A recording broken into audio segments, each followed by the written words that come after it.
A Turkish Air Force F-16 fighter jet shot down a Russian Sukhoi Su-24M bomber aircraft near the Syria-Turkey border on 24 November 2015. According to Turkey, the aircraft, whose nationality was unknown at the time, was fired upon while in Turkish airspace because it violated the border up to a depth of 2.19 kilometers for about 17 seconds after being warned to change its heading 10 times over a period of 5 minutes before entering the airspace.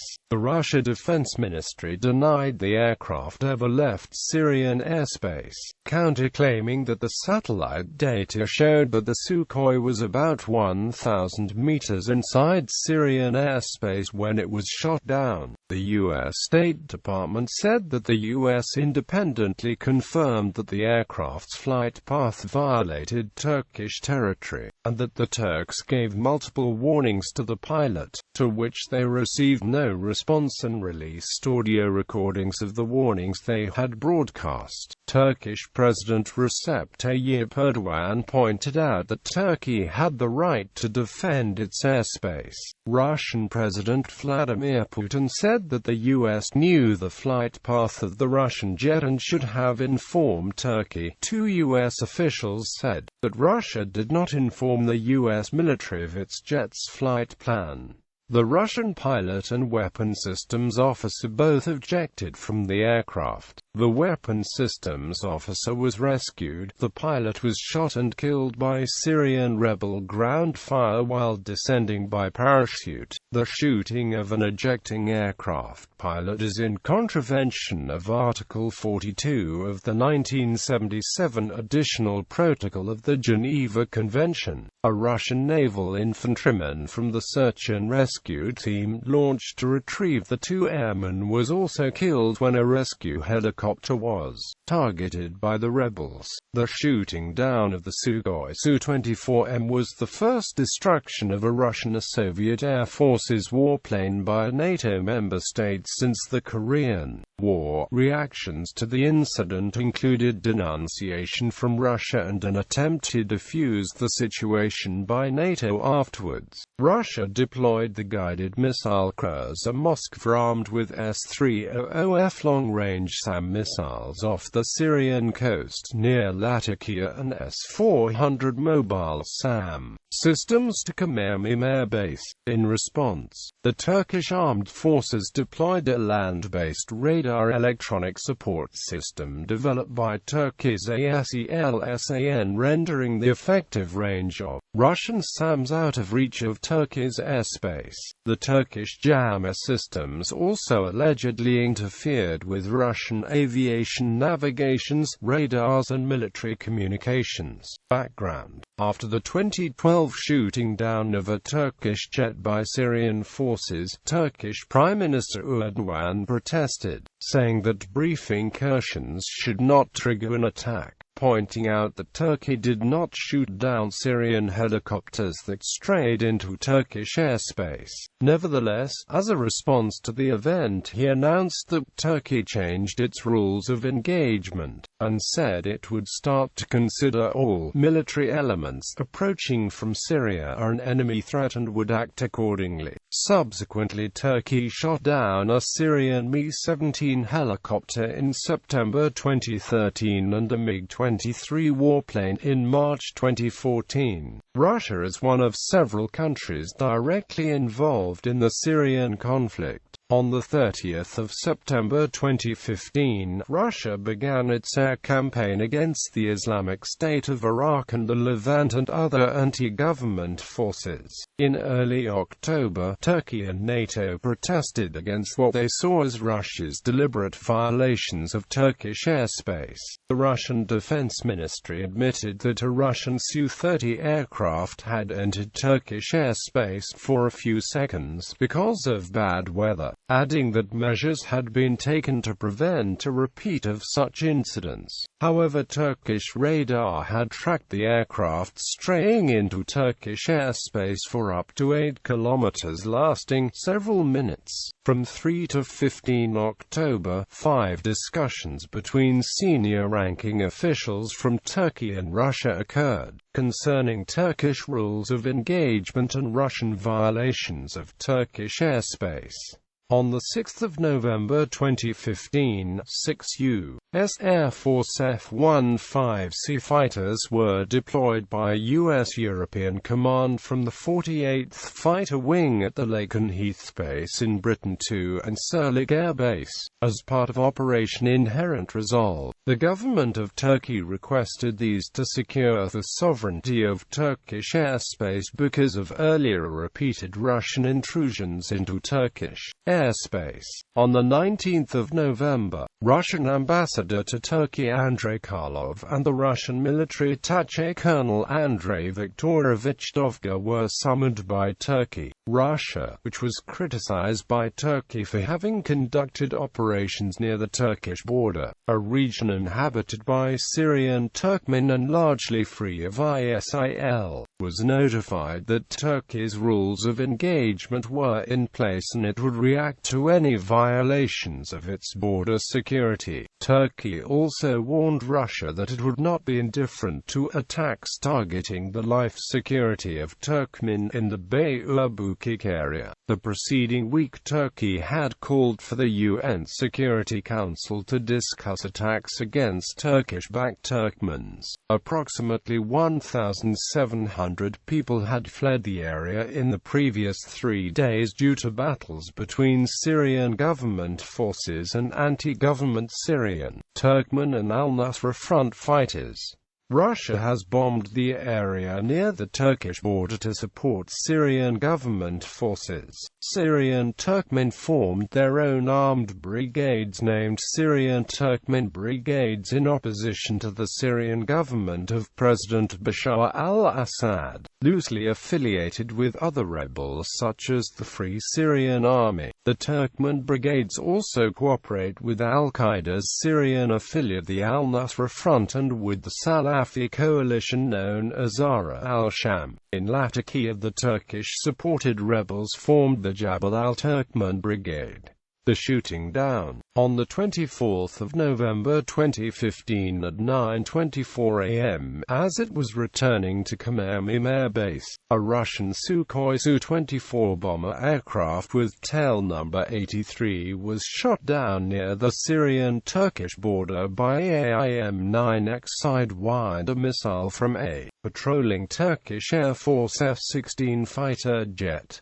The Economist reported that the two Su-24s were on the way to strike Syrian Turkmen targets. Syrian government forces supported by the Shiite militias and the Russian Air Force were fighting against Syrian Turkmen brigades, Army of Conquest and al-Nusra Front fighters. Early reports from Russian news agencies citing the Russian Defense Ministry indicated that the aircraft had been downed by a ground-based strike from Syrian Turkmen rebels, but they later confirmed Turkish reports that the aircraft had been shot down by Turkish fighter jets. The Turkish military released a graphic of the Russian aircraft's flight pattern, which shows it crossing the southern tip of Hatay province before being shot down and crashing near Turkmen Mountain. Russia then countered Turkey's radar trace analysis by publishing a different flight map showing no airspace violation. 3 days later, on November 27, Russia published another map. According to Turkey's statement to the UN Security Council, 2 aircraft, whose nationalities were unknown at the time, violated Turkish airspace up to a depth of 2.19 kilometers for about 17 seconds. According to Turkish officials, the aircraft were given 10 warnings within the span of 5 minutes by operators at a ground-controlled interception station to change the course.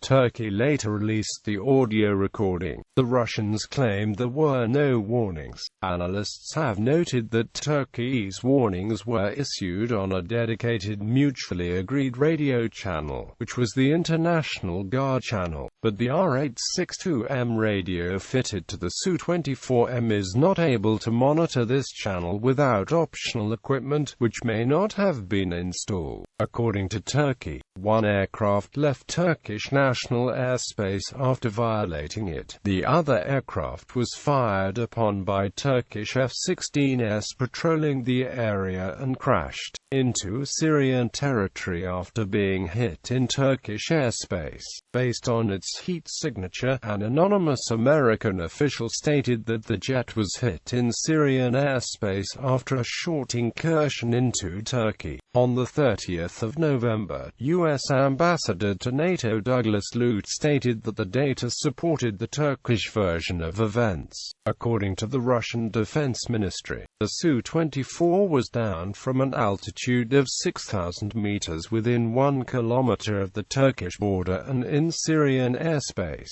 while returning to the Khmeimim air base in Syria. Russia has maintained that the aircraft never left Syrian territory. The Russian Defense Ministry confirmed the aircraft was an Su-24 but said that it had proof the jet was within Syrian airspace. According to the Commander-in-Chief of the Russian Aerospace Forces, Viktor Bondarev, a Turkish F-16 entered Syria's airspace for 40 seconds and flew 2 kilometers inside Syrian territory, but the Russian bomber did not violate the Turkish border. Casualties. Both pilots ejected after the aircraft was hit. Initially, the deputy commander of a Turkmen-Syrian opposition rebel brigade in Syria, Alparslan Selik, claimed his forces had shot dead the 2 pilots as they descended with parachutes, and in a film a person could be heard in the background repeatedly shouting, "Stop shooting!"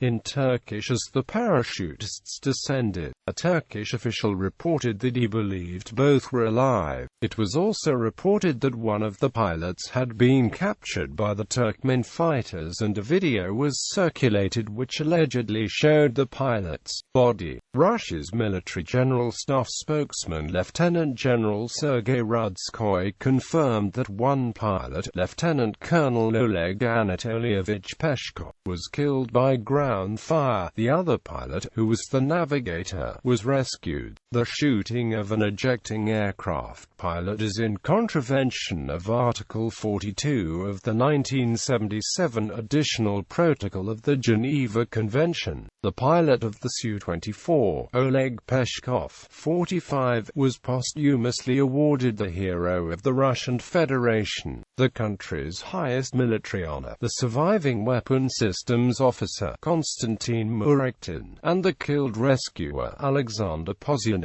received the Order of Courage. On the 2nd of December, Peshkov was buried with full military honors in the Alley of Heroes of the cemetery in Lipetsk with about 10,000 people attending. Search and rescue. The Turkish state-owned Anadolu agency showed the initial video footage of the aircraft crashing and the 2 pilots parachuting down. Russian helicopters conducted low-altitude combat search and rescue flights in the area to look for the pilot. 2 Mi-8 helicopters were sent to find and recover the pilots from the crash site. One of the helicopters was damaged by small arms fire from Syrian Turkmen Brigade militants, resulting in the death of a naval infantryman, and was forced to make an emergency landing. All the surviving crew of the helicopter were rescued and evacuated later on. The Free Syrian Army's 1st Coastal Division claimed that they subsequently destroyed the abandoned helicopter using a US-made BGM-71 tow missile. As the Russian armed forces began planning an operation to extract the pilot, Iranian General Qasem Soleimani contacted them and proposed a joint rescue operation run under his supervision. The rescue team, which General Soleimani put forth, consisted of 8 Hezbollah Special Forces personnel and 18 Syrian commandos, who were trained by Iran and had first-hand knowledge of the geography of the area, with Russia providing transport, logistical support, air cover and satellite intelligence. One of the pilots had been wounded and then killed by jihadists after parachuting on the ground, while the other one, Konstantin Muratin, escaped and rescued. The rescue team returned to the base safely and handed over the pilot to Syrian army. Vladimir Putin was reportedly closely following the operation. The body of the dead pilot was flown to Turkey, and Russian officials in Ankara arranged for its repatriation to Moscow. Aftermath. On the 25th of November, the foreign ministers of Russia and Turkey spoke for an hour by telephone, and both governments stated that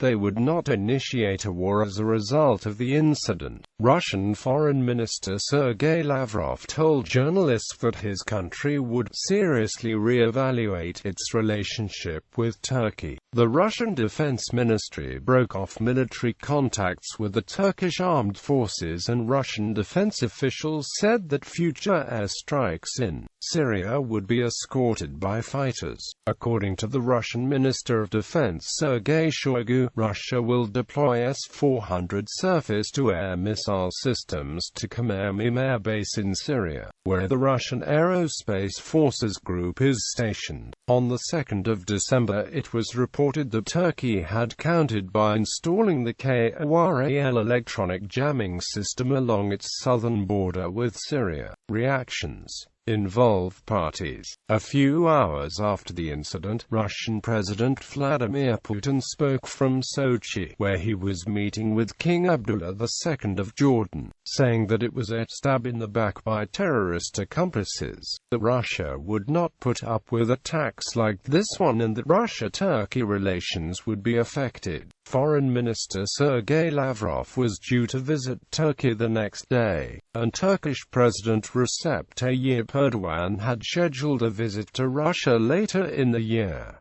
Lavrov cancelled his trip after the incident. Lieutenant General Sergei Rudskoy said that forces threatening Russia would be targeted. Protesters pelted the Turkish embassy in Russia with eggs before police cleared the area. On the 26th of November, Prime Minister Dmitry Medvedev announced broad economic sanctions against Turkey that would affect their joint investment projects, including the possible shelving of a multi-billion-dollar deal to build Turkish stream gas pipeline through Turkey. Chechen leader Ramzan Kadyrov said that Turkey would regret its actions. Putin accused Turkey of helping ISIL in the illegal oil trade, saying that funds from the sale of oil were used to support terrorists. The Russian Air Force had recently started bombing the oil tankers en route to other countries, including Turkey, and the infrastructure for processing and storage of crude oil. Putin later claimed that the Turkish shootdown was an ambush that had been prepared in advance. A bill making denial of the Armenian genocide illegal has been introduced in the Russian State Duma. Syrian Information Minister Omran al-Zubi said the shooting would be added to the criminal record of insurgent groups fighting in the country and of those countries that were financing and arming them. He mentioned Turkey, Saudi Arabia and Qatar as the strongest such backers. Erdogan pointed out that Turkey had the right to defend its airspace. He said worse incidents have not taken place in the past because of Turkey's restraint. He also stressed that Turkey's actions were fully in line with the new rules of engagement adopted after Syria shot down a Turkish jet in 2012. Turkish Foreign Minister Mevlut Cavusoglu offered condolences and said the Turkish pilots did not know it was a Russian plane. Turkish Prime Minister Ahmet Davutoglu defended the action, saying Turkey has the right to defend itself against border violations, but that it did not amount to an aggression against any foreign territory, and the country called for NATO to hold an extraordinary meeting later in the day. He further called for working towards solving the crisis in Syria. Davutoglu also said that attacks on Turkmen could not be legitimized under the justification of attacking ISIL. Turkey's ambassador to the United States, Serdar Kilic,